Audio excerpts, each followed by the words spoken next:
Hojik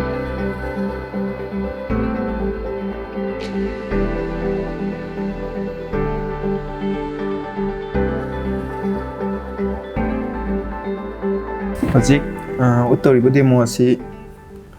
mamangdasu akoina kena tawgre demo ama utkre kaigino haikanda RTC sizinaraga kamaina serial monitor da real time je display tawgani habje hojik akoina amuk tawdoisina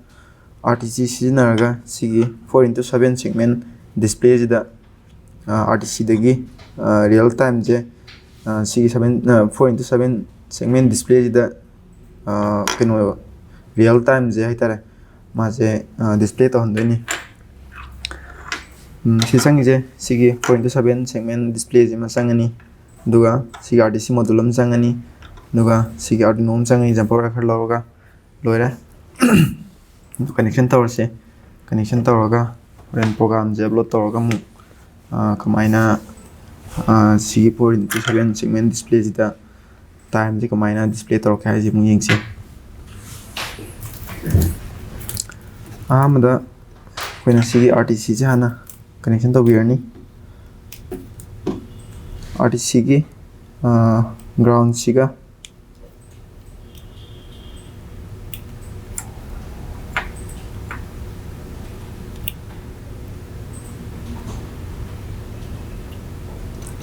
RTC gi ground ga Arduino gi ground amaga connect to birani duga RTC की BCC का Arduino की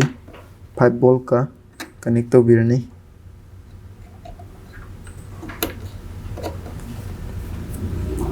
दुगा RTC की SDA का Arduino की analogue pin number 4 का connect तो बिरनी दुगा RTC की SDAC का SCL का Arduino की एनालॉग पिन नंबर 5C का कनेक्ट तो बिरनी असिदा RTC की कनेक्शन तो बोलो है कनो 4x7 segment display जी मु कनेक्ट तो बजे मागी सिगी display जी की ground जी का Arduino की ground का कनेक्ट तो वरनी दुगा सी डिस्प्ले जिगी BCC का Arduino की सी 3.3 volt सिगा कनेक्ट तो बिरनी दुगा डिस्प्ले की DIO डिजिटल इनपुट आउटपुट जिना Arduino की डिजिटल पिन नंबर 4 का कनेक्ट तो बिरनी दुगा सिगी डिस्प्ले की क्लॉक सिगा डिस्प्ले की क्लॉक है बनी सीधा CLK है जे इसमें की क्लॉक सिगा Arduino की pin number digital pin number 3 जिगा कनेक्ट हो बिरनी कनेक्शन जे सीधा लोय रे माजे प्रोग्राम अपलोड तौरगा आउटपुट से कमाइना थोके है जे मुयेंगसे जिक कनेक्शन जे लोय बनिना प्रोग्राम से मुयेंगसे प्रोग्राम जे सिदा यावरिबा RTC lib.id RTC library है सिगी library से ममांगदा इंस्टॉल तौगरे ममांगी वीडियो दा हाइतारे अखोइना RTC सिनारगा कमाइना सीरियल मॉनिटर दा डिस्प्ले रियल टाइम जे डिस्प्ले तौगनी हाबदो उतख्रे दुदा सिगी RTC lib सिगी library से इंस्टॉल तौबगी दुदा उतख्रबनिना मसिददी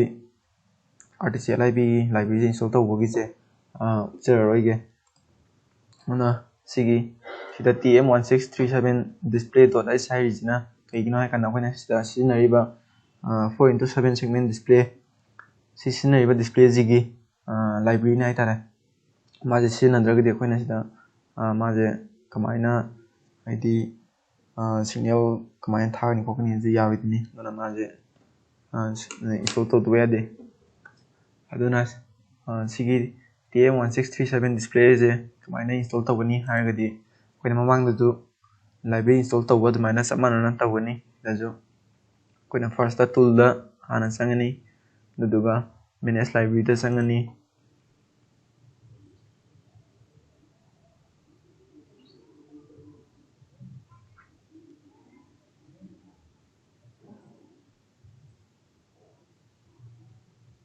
ꯑꯗꯨꯒ ꯁꯤꯗ ꯄꯣꯞ ꯑꯞ ꯇꯧꯔꯛꯏꯕ ꯋꯤꯟꯗꯣꯁ ꯃꯆꯥꯁꯤꯗ ꯁꯔꯆ ꯇꯧꯕꯤꯔꯅꯤ TM1637 ꯍꯥꯏꯅ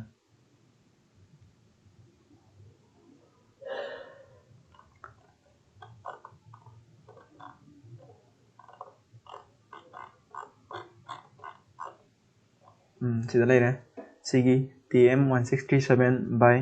Avise or pass haiba sigi haidi mana developer ni haitare sigi library join install tawani da aigi hana install tawrabanina ma install na thare now mayam na install tawge now na install tawge haragadi sida install na leigani oda install click tawraga install tawani na install tawga aigi install tawramina tawna thoktre maka tarakpani yengse sida RTC gi de hoina magi di SCL nagi SDA je analog pin number 4 pin number 5 tadum samme connect tawre no ma connect tawbudi hoina sida define tawdre duga hoina sida sigi 4x7 display ki magi di pin number je hoina sida define tawe साइगी CLK clock tuna hoina Arduino gi digital pin number 3 da connect tawrni duga sai DIO digital pin number 4 da connect tawduna hoina sida DIO 4 na define tawre na RTC gi object variable ama define tawre duga sidana kaigino hakana sidana hoina sai saigi 4x7 signal display gi variable ama define tawre na setup ta hoina serial monitor gi kenogi maje set tawbirame serial monitor gi haitare power rate set tawbirame duga sigi if statement jina hoina mamang du explain tawgre maje kaigino hakana hoina RTC je properly connect tawdrkanda maje sigi kunno find RTC je serial monitor da print tawrkani duga sigi statement jina siju mamang da chamana explain tawgre hoina time je kamaina set tawne haije hoina power je phangdragadi masam tanda time set tawnabani duga sigi statement je chamane sina hoina magi RTC je yauriba power haitare ma RTC je hoina battery am yauji masagi kaigum yaudragadi sigi if statement je jendane duga hajikti hoina dum si yauge yaurida dum hoina si je dare dum time je dum haji currently leiriba time je set tawna ta hoina si je sigi statement je da hapani da hoina manually haitare manually time je hadi mamang loigra mamang da hogi loigra duga lakadaba time do igra hoina manually set tawga haragana sigi statement je uncomment tawraga sinagani da hoina sida sinariba 4x7 signal display jigi magi display brightness se leire magi brightness se range se kai bong ha kanda 0 to 7 sibok tani hoina mayam 50 100 na pisan boigra dum aje dum kemta haidi unnecessary haitare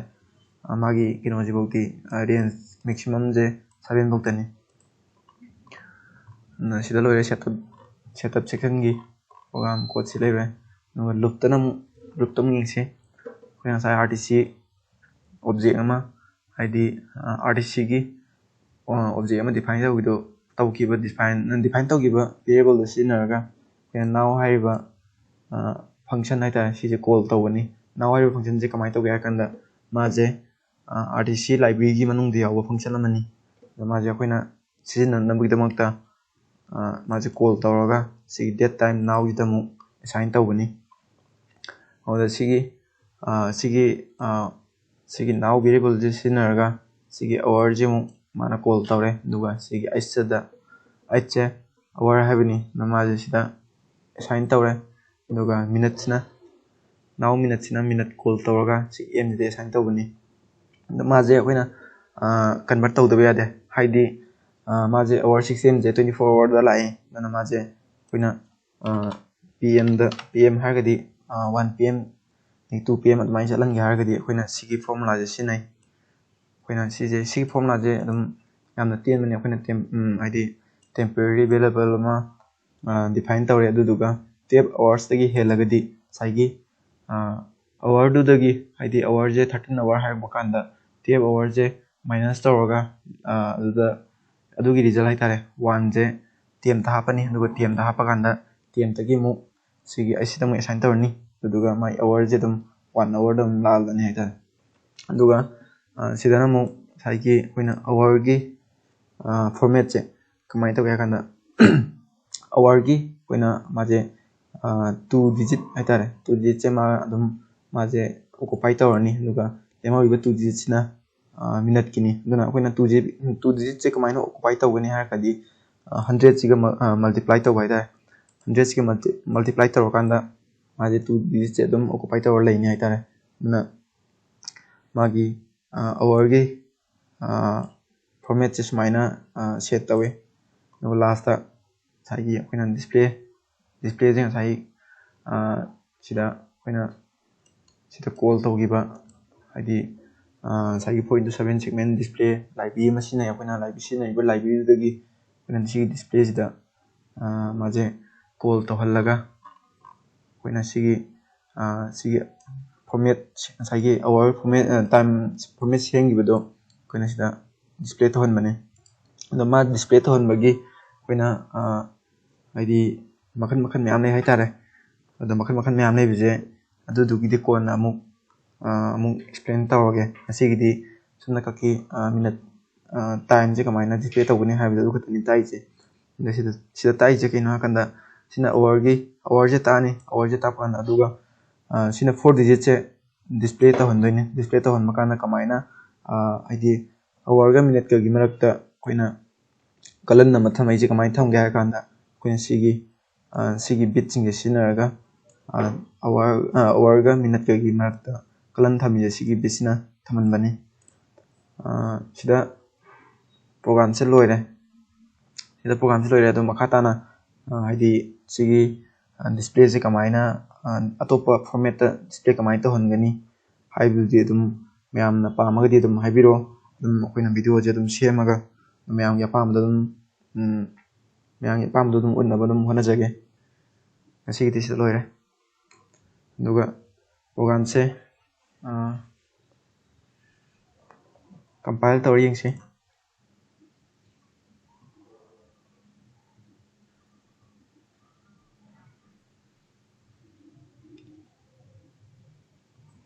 compile ꯇꯧꯕꯁꯦ ꯂꯣꯏꯔꯦ ꯑꯗꯣ ꯃꯥꯁꯦ upload ꯇꯧꯔꯝ ꯌꯦꯡꯁꯤ upload ꯇꯧꯗ꯭ꯔꯤꯉꯩꯗ ꯑꯩꯈꯣꯏꯅ ꯕꯣꯔꯗ select ꯇꯧꯕ ꯑꯃ ꯆꯪꯉꯤ ꯑꯩꯈꯣꯏꯅ Arduino Uno ꯁꯤꯖꯤꯟꯅꯕꯅ Arduino Unoꯁꯦ ꯑꯗꯨꯝ ꯁꯦꯂꯦꯛ ꯇꯧꯔꯅꯤ ꯑꯗꯨꯒ ꯄꯣꯔꯠ ꯅꯝꯕꯔꯁꯤꯁꯨ ꯁꯦꯂꯦꯛ ꯇꯧꯔꯅꯤ ꯄꯣꯔꯠ ꯅꯝꯕꯔ 18ꯁꯦ ꯁꯦꯂꯦꯛ ꯇꯧꯔꯦ ꯑꯗ ꯑꯞꯂꯣꯗ ꯇꯧꯔꯁꯤ